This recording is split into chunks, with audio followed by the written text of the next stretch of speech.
ಎಲ್ಲರಿಗೂ ನಮಸ್ಕಾರ. ದ್ವಿತೀಯ PUCಯ 2026 ವಾರ್ಷಿಕ ಪರೀಕ್ಷೆ ಅಲ್ಲಿ ಹಿಸ್ಟ್ರಿಗೆ ಸಂಬಂಧಪಟ್ಟಂಥ ಲಾಸ್ಟ್ನೇ ಪ್ರಶ್ನೆಯಲ್ಲಿ ನಿಮಗೆ ಡೈರೆಕ್ಟ್ಲಿ ಕೇಳಾಗುತ್ತೆ. ಇತಿಹಾಸದ ನಕ್ಷೆಯನ್ನು ಗುರುತಿಸಿ ಆ ಸ್ಥಳದ ಬಗ್ಗೆ ಒಂದು ವಾಕ್ಯದಲ್ಲಿ ಬರೆಯುವಂಥ ಪ್ರಶ್ನೆ ಇರುತ್ತೆ. ಸರಲ್ಲಿ ನೀವು 10 ಅಂಕಕ್ಕೆ ಬರೆದುಕೊಳ್ಬೋದು. 5 ಅಂಕ ಬರೆಯೋದಕ್ಕಿರುತ್ತೆ, 5 ಅಂಕ ಗುರುತಿಸೋದಕ್ಕಿರುತ್ತೆ. ಸೊ ನಾವು ಮ್ಯಾಪ್ಗೆ ಸಂಬಂಧಪಟ್ಟಂಥ ನೋಡ್ತಾ ಹೋಗೋಣ. ಅಲ್ಲಿ 5 ಸ್ಥಳಗಳನ್ನ ಕೊಟ್ಟು 5 ಸ್ಥಳಗಳನ್ನ ಗುರುತಿಸಬೇಕಾಗತ್ತೆ. ನಿಮಗೆ ಅತಿ ಪ್ರಮುಖವಾಗಿ ತಕ್ಷಶಿಲಾವನ್ನು ಗುರುತಿಸಿ ಕೇಳ್ಬೋದು, ಹಾಗೆ ಹರಪ್ಪನ ಕೇಳ್ಬೋದು, ಅಲ್ಲಿ ಗುರುತಿಸಲಾಗಿದೆ.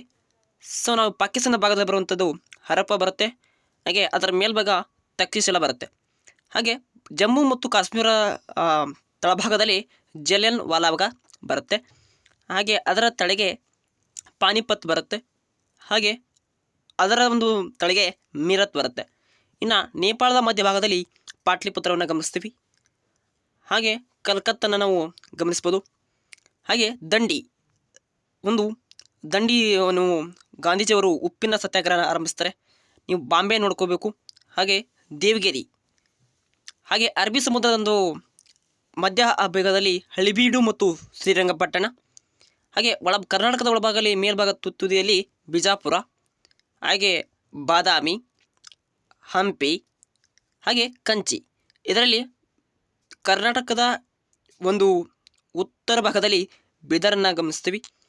ಹಾಗೆ ಪಾಂಡಿಚೇರಿ ನೋಡ್ಕೊಳ್ಬೇಕು. ಪಾಂಡಿಚೇರಿ ಭಾರತದ ಒಂದು ಕಂಚಿಯ ಒಂದು ಸಮೀಪದಲ್ಲಿ ಬರುವಂಥ ಪಾಂಡಿಚೇರಿ, ಹಾಗೆ ಇದನ್ನು ನೋಡ್ಕೊಳ್ಬೇಕಾಗತ್ತೆ. ಇಷ್ಟು ನೋಡಿಕೊಂಡ್ರೆ ಮ್ಯಾಪಿಗೆ ನಿಮಗೆ ತುಂಬ ಇಂಪಾರ್ಟೆಂಟ್ ಇರ್ತವೆ. ಇದರಲ್ಲಿ 5 ಅಂಕ ಗುರುತಿಸುವಿಕೆ, ಹಾಗೆ 5 ಸ್ಥಳದ ಬಗ್ಗೆ ವಿವರಣೆ ನೀಡಬೇಕಾಗತ್ತೆ. ಸೊ ನೀವು ತಕ್ಷಶಿಲಾ ಅಂದರೆ ಏನು ಅಂತ ಬರೀಬೇಕು, ಹಾಗೆ ಹರಪ್ಪ ಅಂದರೆ ಏನು. ಸೊ ಆಗ್ರಾದಲ್ಲಿ ತಾಜ್ ಮಹಲ್ ಇದೆ. ಉಸ್ತಾದ್ ಇಸಾ ಎಂಬವನು ತಾಜ್ ಮಹಲನ್ನು ಕಟ್ತಾನೆ. ದೆಹಲಿ ಏನಾಗೈತೆ ಅಂದರೆ ದೆಹಲಿ ಸುಲ್ತಾನರ ಬಗ್ಗೆ ಒಂದು ಸಂಬಂಧಪಟ್ಟಿದೆ. ದಂಡಿ ಅನ್ನೋದು ಗಾಂಧೀಜಿಯವರ ಉಪ್ಪಿನ ಸತ್ಯಾಗ್ರಹ ಆರಂಭಗೊಳ್ಳುತ್ತೆ. ಬಿಜಾಪುರ ಗೋಲ್ ಗುಂಬಜ್ ಸಂಬಂಧಪಟ್ಟಂಥ ಐತಿಹಾಸಿಕ ಸ್ಥಳದಲ್ಲಿ ಬರುತ್ತೆ. ಹಂಪಿ ವಿರೂಪಾಕ್ಷ ದೇವಾಲಯಕ್ಕೆ ಸಂಬಂಧಪಟ್ಟಿದೆ. ಹಂಪಿಯ ಕಲ್ಲಿನ ರಥ ಕಂಡುಬರುತ್ತೆ. ಬಾದಾಮಿಯಲ್ಲಿ 5 ಚಾಲುಕ್ಯರು ಆಳ್ವಿಕೆ ನಡೆಸ್ತಾರೆ, ಅದನ್ನು ಬರೀಬೇಕು. ಶ್ರೀರಂಗಪಟ್ಟಣದಲ್ಲಿ ಟಿಪ್ಪುವಿನ ಒಂದು ಇದಾಗುತ್ತೆ,